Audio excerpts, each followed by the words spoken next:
So how do you remember everything you've read once to the point where you don't have to go back to your syllabus again just to remember it again? Well, what if I told you that you can do that in just 2 simple steps? I've been using this 2-step system pretty much my entire high school and university, studying in STEM as well as dental med school, memorizing physiology, items, etc.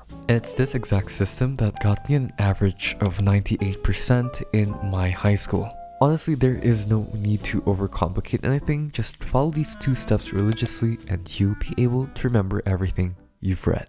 Let's get on with the video. Before we start this video, you could do these tips on this video itself so that you could have a little bit of practice before heading into your own syllabus. So yeah, just letting you know. So first you need to understand that our brain understands better when we link information together. And understanding comes so much easier the moment a piece of information is fitted into a specific context. For example, let's take a look at the example of the physiology of a single nephron. Let's say the textbook reads, the single unit of the kidney is the nephron. Now, the first mistake that most students make is that they just memorize that fact, or more specifically, they just memorize that statement.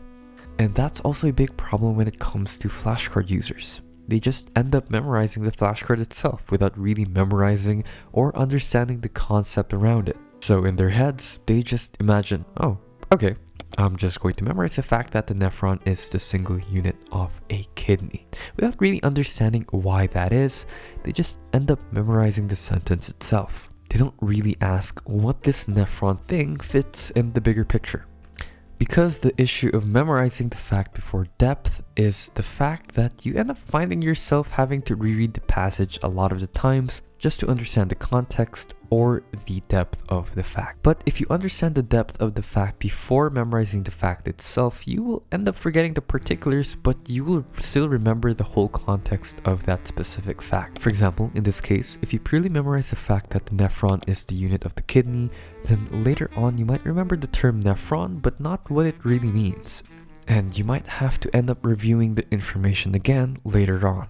However, if you take a bit of time to understand the information, knowing the full context of the piece of information, you will remember it better.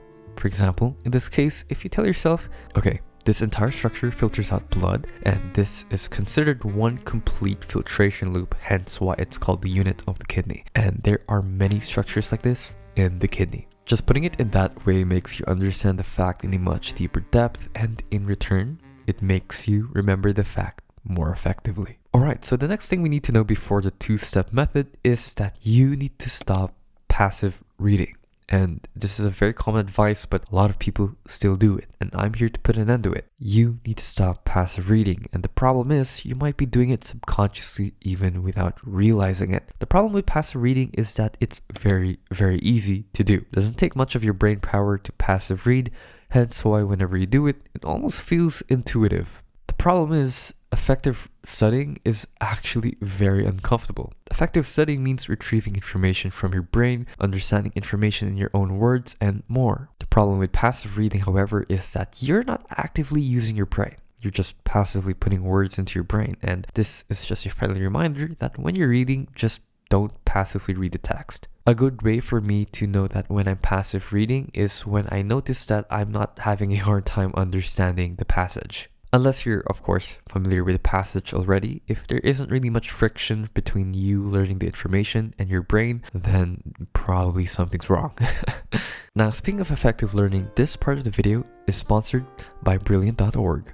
Brilliant is an interactive platform that makes learning math, science, and computer science not just effective, but actually fun. Brilliant teaches you these topics in a very visual, fun way instead of bombarding you with texts and concepts. It allows you to interact with different problems, allowing you to learn the topic more by doing. For example, right now, I'm doing their learning path on programming and CS, specifically the Thinking in Code course, and using it as a supplemental tool, I'm able to understand certain concepts of coding by just doing their practice problems. So whether you're just brushing up on the basics or diving deep into topics like neural networks, logic, or quantum mechanics, Brilliant's courses are built for curious minds at every level. New users would receive both a 30-day free trial and a 20% discount on the premium subscription, so head down to brilliant.org/KaiNotebook or scanning the QR code on the screen right now.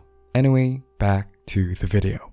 Now, before we head into the two-step system, do note that this system will take a bit longer to process information compared to just passive reading, but trust me, the retention will be a lot higher and more effective, meaning that you won't generally have to go back to reread the information since you already have the grasp of the general concept and context. Alright, moving on to the two-step system. If you need to remember any fact or any information, just follow this two-step system and it will help you understand, and you won't have to reread the thing you're reading because you will probably remember it. Alright, moving on to the two-step system. The first step in this system is to simply blurt and understand. Now, what does that exactly mean? Well, blurting is a technique of reading a specific passage of a book or PDF, and then, while looking away, reciting the passage in your own understanding and in your words.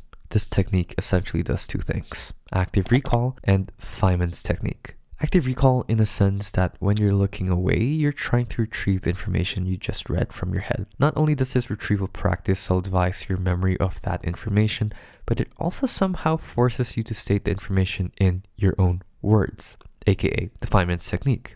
Just by trying to state it in your own words, you are in itself trying to understand the information itself. So let's try an example. Alright, so let's try with this fact of a physiology passage of the muscle stating that acetylcholine is the neurotransmitter responsible for converting nerve impulses to muscle impulses. Now, the mistake that most students make is that they just take this statement at face value. They just accept the fact that, okay, this chemical that I've just learned is responsible for converting nerve impulses to muscle impulses, and they just memorize that fact. Like, okay, seriously, we can do so much better. First, let's try blurting this information out. So, after we read the passage, we take it away and then we try and regurgitate the information in our own words. So, for example, okay, I remember that this chemical called acetylcholine is responsible for when a nerve impulse wants to convert into a muscle impulse. But how though? And why? After asking those questions, read more of the passage and try to create a bit of context or story for yourself. For example, why does this chemical exist? Oh, it's because there's literally a space between a neuron and a muscle cell, and obviously electrical impulses can't travel through space. So then how does this chemical play in the bigger picture? Oh, okay, so this chemical activates sodium channels in the muscle fiber after being released by the nerve impulse, causing sodium ions to enter, which eventually causes muscle contraction. And just from reading and understanding the full context, when going back to this statement, acetylcholine is a neurotransmitter responsible for converting nerve impulses to muscle impulses, you understand that statement even more, such that when you come across the question in a test or quiz, you will be able to remember because you understand the full process and context around that question. Acetylcholine is not just a quote-unquote chemical, it's a part of a process now. And now that you took the time to understand that, it's time to move on to step 2, which will actually prolong your memory on the topic, which is to test. The only way to prolong your memory in the long run is to repeatedly test yourself throughout time, or at least bring it up within a spaced repetition. Get it? Spaced repetition? I have crippling depression. If you're just going to learn a specific fact without retrieving it time and time again, you will just end up forgetting about it. Unfortunately, there is no secret sauce of just memorizing it once and then remembering it forever. You will have to test yourself again and again because we're naturally people who forget things. However, the good thing about our brain is that you don't have to test every day, as we remember better the longer we space our repetitions as time and time passes again. And the way you can keep track of this is to have a simple application or system that will repeatedly expose you to the information. Now, this could be either a flashcard app or a Notion tracker or whatever you can think of. Personally, I use Anki, which is the flashcard app. Typically, whenever I study, I tend to put flashcards into my Anki database. This is so that whenever I'm done studying, I just have to review the flashcards. And the good thing about Anki is that it uses spaced repetition, meaning throughout time as I study information, the interval between each repetition is a lot longer as time passes on, meaning that I don't have to study the same piece of information as often as the start. I did make a video about my exact study routine, so you guys can check that out. Now, another method is to use a different tracker. For example, my Notion tracker allows me to track the revision of each subject, showing me how many days it's been since I reviewed a specific subject, meaning that it allows me to see which subject I haven't studied in a while. Whatever method you use, as long as you test yourself and retrieve the information from your brain, it will help you remember much better in the long run. And finally, the last thing I need you to know is that not everyone is the same. Now, just because you have trouble remembering doesn't mean that it's not working. Maybe you just need to understand a bit more and you need to retrieve the information a bit more. Unfortunately, that's just the way things are. Some people are just better at memorizing than others. However, just because you're good at memorizing doesn't mean that you will automatically succeed. Time and time again, research shows that people who have perseverance compared to people who are naturally good at learning will last longer and will succeed better than the general population. You can read that more in the book Grit, which I highly recommend. I've made a video about this before. It's like my book recommendations video. So yeah. Anyway, I hope you guys enjoyed today's video. A new school year is coming up and I hope you guys will have a wonderful school year and I hope it will be a fruitful school year as well. Don't forget to drink your water and I'll see you in the next video. Bye!